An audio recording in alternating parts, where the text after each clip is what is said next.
네, 저는 지금 경주에 있는 용산서원 입구에 있는 최진립 신도비에 와 있습니다. 외곽으로 이렇게 담장을 치고 가운데 비각을 지어서 그 비각 안에 신도비가 잘 보호될 수 있도록 했습니다. 최근에 보수한 흔적도 많이 보이고 있습니다. 지금까지도 후손이나 아니면 문화재 관리 담당 부서에 의해서 계속적으로 보존과 보수가 이루어지고 있음을 알 수 있습니다.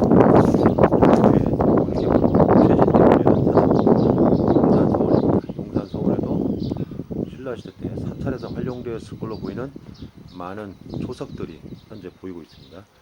다시 말해서 저 용산서원 그 자리가 사찰이 있었는데 사찰이 폐사된 후에 서원이 세워졌거나 아니면 폐사된 사찰의 부재를 옮겨서 용산서원을 지었을 가능성을 짐작할 수 있습니다. 이 입구에 바로 신도비가 있는데요. 이 신도비가 규모도 대단하고 잘 만들어졌습니다. 당시 수도가 조선시대 때 만들어졌는데요.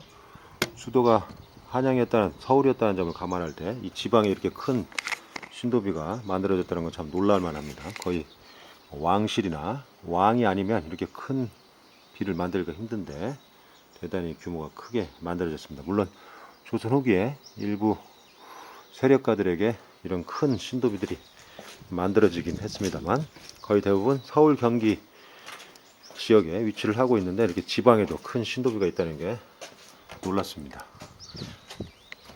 안으로 들어가 볼까요?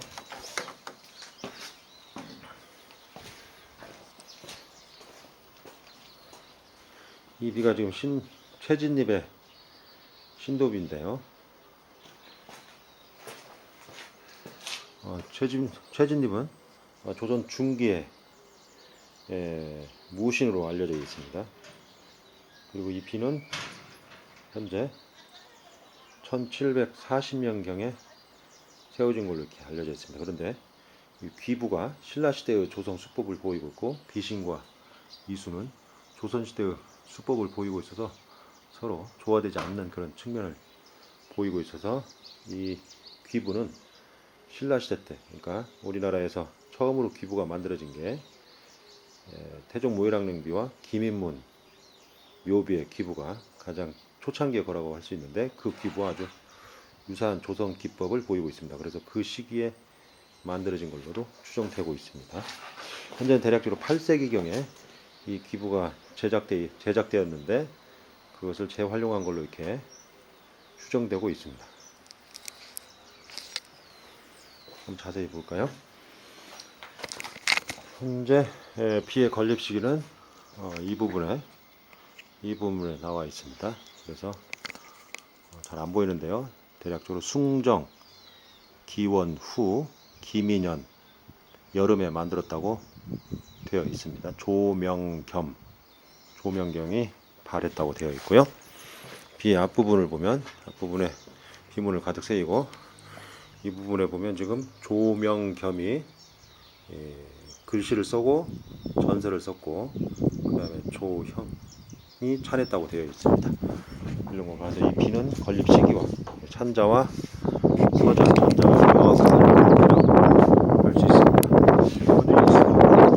상당히 역동적으로 규모가 크게 만들어졌습니다. 이게 뒷면인데요. 뒷면에도 발로 여의주를 받치고 있는 모습이고요.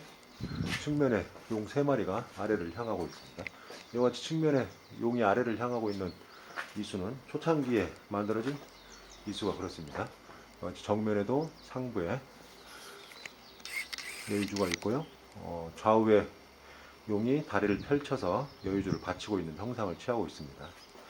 굉장히 역동적이죠. 물론 조각 기법으로서 조선 후기 수법이라고 볼 수가 있습니다. 그리고 전을 했고요. 아래쪽으로 비문이 쭉 새겨져 있습니다.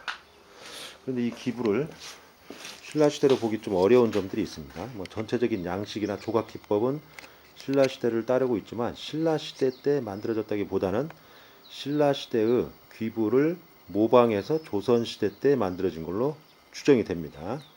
정확한 건 알 수 없지만 제 생각은 이 기부를 신라시대 사람들이 만들었다고, 다시 말해서 신라시대 장인들이 시작했다고 보기는 좀 어려운 부분들이 많이 보이고 있습니다.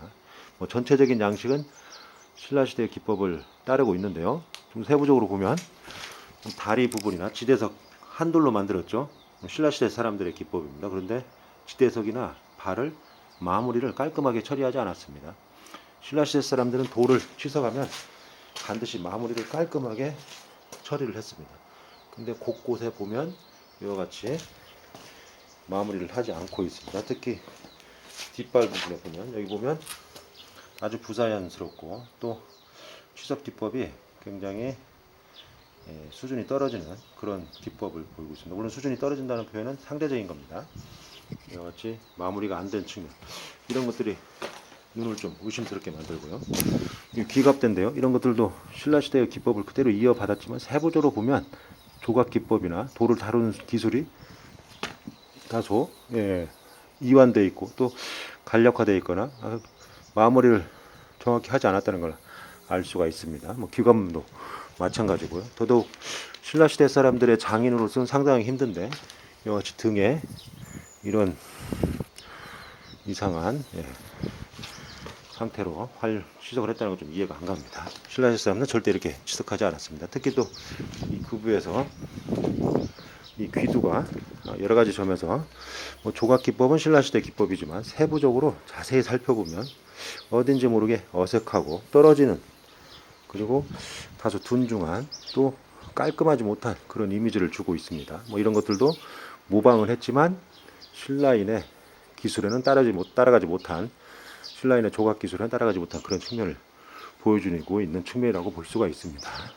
전체적으로 다 그렇습니다. 이런 등줄기의 표현도 신라시대 때 그 표현 기법과는 모방을 했지만 완벽하게 일치하지는 않습니다.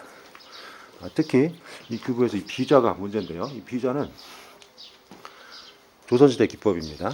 이걸 신라시대 때 있었던 귀부를 재활용했고 그 비자를 일부 다시 깎아서 만들었다면 이해가 되지만 현재 상태의 귀부는 조선시대 거라고 볼 수 있습니다. 다시 말해서 이 비자를 새로 깎지 않았다면 얘는 이 귀부는 조선시대라고 볼 수 있는 거죠. 이 부분이 상당히 의심스럽습니다. 그리고 비신의 두께랄지 비신을 꽂는 방법 이런 것들도 여러 가지 점에서 의심스럽게 하는 부분입니다. 그래서 이 귀부는 조각 양식이나 조각 기법은 신라시대의 기법을 따르고 있지만 조선시대에 와서 신라시대의 귀부를 보고 모방해서 만들어진 재현 내지는 모방품이다, 이렇게 이해를 할 수 있을 것 같습니다. 그래서 신라시대 걸로 보기에는 좀 무리가 있는 그런 귀부라고 할 수 있습니다. 그렇지만 조선 후기에 와서 이렇게 대형 귀부들과 조각 기법이 뛰어난 귀부들이 많이 만들어지는데 그런 귀부 중에 지방에 만들어진 아주 우수한 귀부라는 측면에서는 굉장히 주목되는 그런 자료라고 평가할 수 있을 것 같습니다.